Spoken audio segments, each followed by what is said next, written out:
Master minds commerce చదవాలనుకునే 10th inter విద్యార్థుల తొలి ఎంపిక.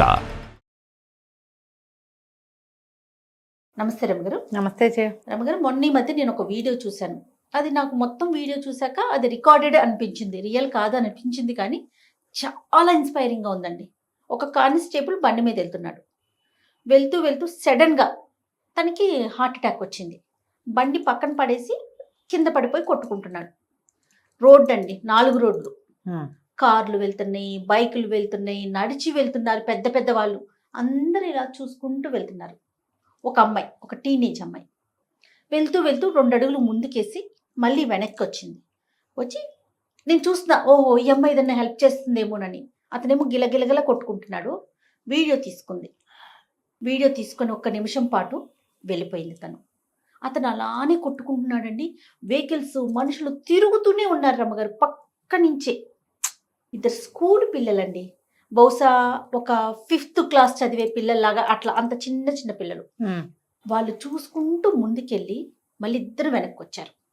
వెనక్కి వచ్చి ఒక పిల్ల ఆయన గుండెల మీద ఇట్లా సిపిఆర్ చేసింది. చేసిన తర్వాత ఆయన మెల్లిగా లేసుకొచ్చున్నాడు. వెంటనే వాటర్ ఇచ్చింది. పిల్లలు వాళ్ళకి తెలియదు కదా, వాటర్ బాటిల్ ఇచ్చింది. ఆయన వాటర్ తాగాడు. చాలా థ్యాంక్స్ అని చెప్పి వాళ్ళిద్దరిని హక్ చేసుకున్నాడు.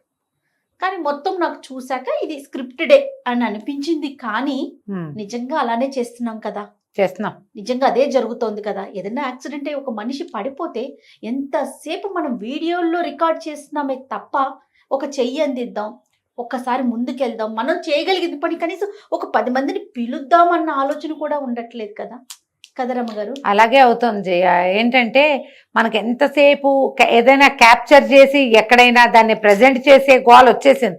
కానీ అందరూ అలా ఉన్నారని మనం అనలేం. లేదు, పిల్లలు కదా స్పందించలా. పిల్లలేమి, కుర్రాళ్ళు, అమ్మాయిలు, ఆడపిల్లలు, పెద్దవాళ్ళు కూడా స్పందిస్తారు. స్పందించాలి, ఎక్కువగా స్పందించట్లేదు. అంటే మొత్తం చేరిన గుంపంతా స్పందన లేదు. చాలా మంది చూడ్డానికి ఈ పర్సంటేజ్ ఎక్కువ ఉండాలి, ఆ పర్సంటేజ్ తక్కువ ఉండాలి కదా రమ్మగారు. చూడ్డానికి, రికార్డ్ చేయటానికి దానికే ఉంటారు. మన దగ్గర ఫోన్ ఉంటే ఇమీడియట్ గా 108కి ఫోన్ చేసేయచ్చు కదా, 800కో చేయొచ్చు. ఇక్కడ ఏదో ప్రమాదం, ఏదో ఇన్సిడెంట్ జరుగుతోందని నిమిషంలో రెస్పాండ్ అవుతారు కదా, వాళ్ళకి సహాయం అందుతుంది. అలాంటి ఐడియాలజీ కొంచెం తగ్గిపోయింది. రెండోది ఏంటంటే జయ, ఇది అసందర్భం కాదు కానీ ఒక మాట చెప్పాలి. మనము హింసని, రక్తాన్ని, ప్రమాదాలని, ఇలాంటి వాటిని చాలా ఎక్కువ చూసేస్తున్నాం జయ. చూడటంతో స్పందన తక్కువగా ఉంటుంది.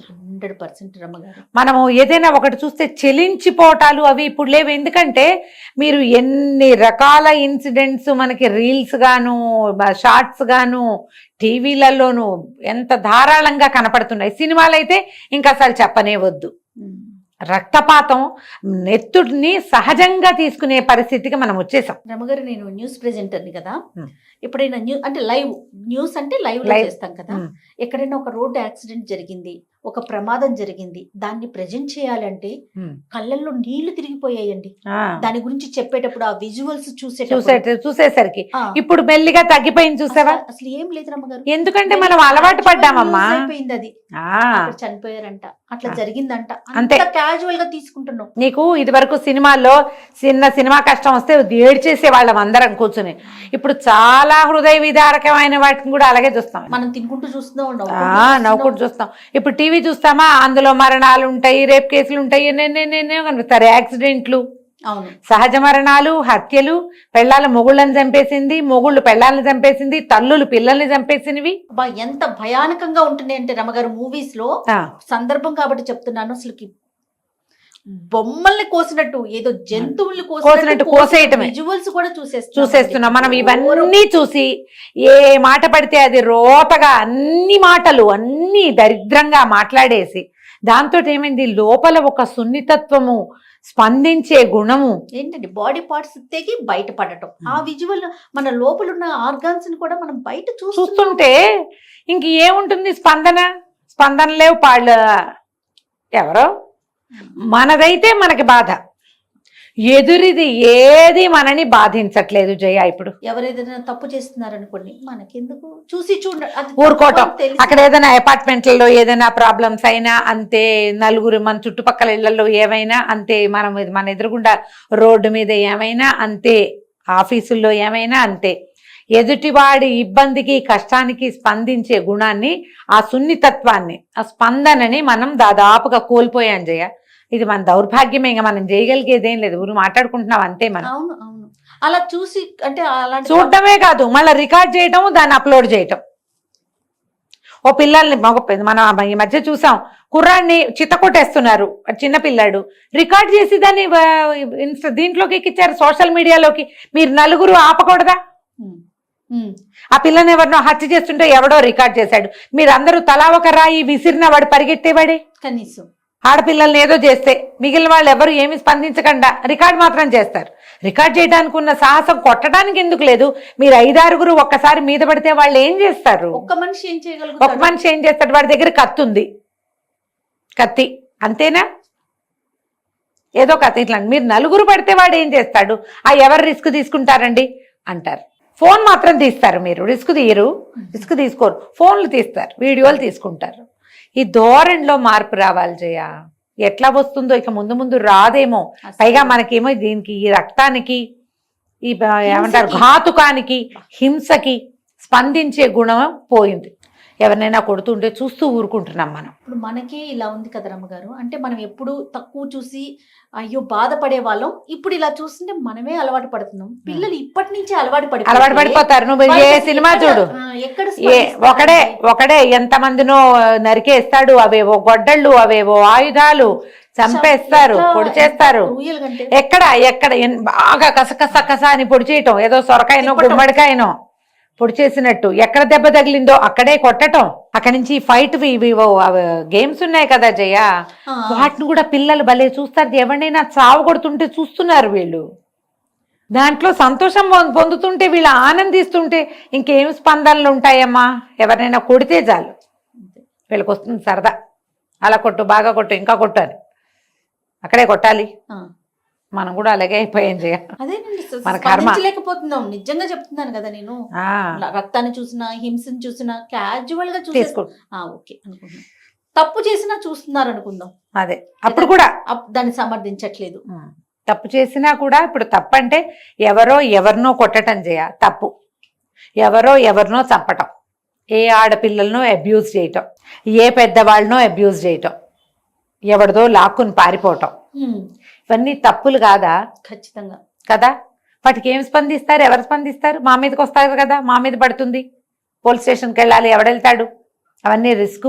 అంతా పాయింట్లే, ఇందులో ఏమీ పాయింట్ లేదని అందరూ స్పందించి పోలీస్ స్టేషన్కి వెళ్ళిపోండి అని మనం ఏం చెప్పలేం. కనీస ధర్మంగా ఏదైనా ఒక క్రియ అయినా చేయొచ్చు కదా. క్రియ చేసాం, మేము ఫోన్ రికార్డ్ చేసి అప్లోడ్ చేసాం, ఇది ప్రపంచానికి తెలియజేసాం అంటున్నారు కొంతమంది ఇన్ఫ్లుయెన్సర్స్ కూడా చెప్తున్నారు అన్నమాట. కానీ మనం బాధితులకి ఏం జరిగింది దానివల్ల అనేది కదా మనం ఇంపార్టెంట్. ఇప్పుడు ప్రపంచానికి తెలియజేయటంతో పాటు ఎవరైతే బాధింపబడతారో, విక్టిమ్ ఎవరైతే ఉన్నారో వాళ్ళకి మనం ఏం చేయగలుగుతాము, ఇది ఒక్కటి కొంచెం ఆలోచించాల్సిన విషయం కదా. చూసి చూడనట్టు వెళ్ళిపోవటం వల్ల అమ్మో ఏంటి మనం తప్పు చేస్తున్నాము అన్న ఫీలింగ్ కూడా కలగాలి కదా మనకి. కొంతమంది కలుగుతుంది, అయ్యో వదిలేసి వచ్చాము, చేయలేకపోయాము అనిపిస్తుంది. దీనికి ఏంటంటే మనం సంఘజీవులం జయ. మనకి నరకంలో శిక్షలు అవన్నీ ఉంటాయి చూడు. మరణం తర్వాత మనం నరకానికి వెళ్తాం, యమధర్మరాజు మనకు శిక్షలు ఇస్తాడు. వీడు ఒక తప్పు జరుగుతుంటే చూశాడు అనేది కూడా మన కౌంట్లో పడుతుందిట. గరుడ పురాణపు వీట్లలో తప్పు జరుగుతుంటే చూస్తూ తూష్ణీభావం వహించటం కూడా ఒక తప్పే. ఏ క్రియ చేయకుండా ఎవరైనా మరణాసన్నుడుగా ఉంటే చూసి చూడనట్టు ఊరుకోవటం, ఏ మందో మాకో వేయకపోవటం, వాడికి సహాయం చేయకపోవటం, కింద పడిన వాడిని లేవదీయకపోవటం, ఇలాంటివన్నీ కూడా అవన్నీ కూడా పచ్చి పాపాల్లోకే వస్తాయి. ఇప్పుడు మనకు ప్రమాదమే, నేనేం కాదని అన్నం జరుగుతుంది. అవతల ఆ కత్తో కటారో పెట్టి కొట్టేవాడో పొడిచేవాడో త్రాష్టుడు మన మీదకి వస్తాడు, అప్రాచ్యుడు వస్తాడు గ్యారంటీగా. ఎదురుపడి మనం వద్దు కాదు కూడదంటే మరి వచ్చిన వాళ్ళందరినీ వాడు కొట్టచ్చు, ఏదైనా చేయొచ్చు. ఒకడినైతే వాడు గ్యారంటీగా కొడతాడు. మీరు 10 మంది ఉంటే వాళ్ళు ఏం చేస్తారో చెప్పండి. అయితే ఇందులో ఏం చేస్తున్నారో తెలుసా? ఎవరన్నా ఒక కుర్రాడు దొంగతనం చేస్తూ పట్టుపడ్డాడు అనుకో, వీళ్ళు 10 మంది పట్టుకుంటారా వాడిని చావగొట్టి చంపేయడానికి సిద్ధమవుతారు. అదే వాడి దగ్గర కత్తుంటే మీకు భయం. మనం అలాంటివి ఎన్ని చూసామో. మామిడికాయలు దొంగిలించారని పిల్లల్ని చింతపరికలు పెట్టి ఉన్న వాళ్ళందరూ కొడతారు. అవి కూడా పాపాలేరా నాయన, వాటికి ఇంకా పెద్ద శిక్షలు ఉంటాయి. వాటికి ఇంకా నరకంలో ఇంకా పెద్ద శిక్ష ఉంటుంది. మీ పాపం చాలా ఎక్కువ. అందులో ఒకడు దొంగతనం చేస్తే వాడిని శిక్షించడానికి పోలీసులు కోర్టు వ్యవహారం చాలా ఉన్నాయి. ఏరా దొంగతనం చేస్తావా అని ఉద్వేగం పట్టలేక నువ్వు చెంపకాయ కొట్టచ్చు. మీరు నలుగురు చేరి 2 దెబ్బలు కొట్టి వాడిని కట్టేసి ఎవరికి అప్పచెప్పాలో వాళ్ళకి అప్పచెప్పాలి. మీరు గనక దాన్ని చేతిలోకి తీసుకుని వాడిని చావగొట్టి చెవులు మూస్తే ఈ దెబ్బలు కొట్టిన పాపాలన్నీ మీ అకౌంట్లో పడతాయి. మనం అలాంటి వీడియోలు ఎన్ని చూసామో జయ. పైగా ఒకరిని కొడుతుంటే మిగిలిన వాళ్ళంతా రికార్డు చేసి కూడా పెట్టారు. కొన్ని రికార్డుల గోల ఎక్కడున్నా ఈ దరిద్రం ఓ చిన్న కుర్రాడు రా వెదా మామిడికాయలు పోతూ కొబ్బరికాయ కొట్టేశాడు, ఏదో చిన్న దొంగతనం, దాన్ని కొట్టి చంపేయాలా?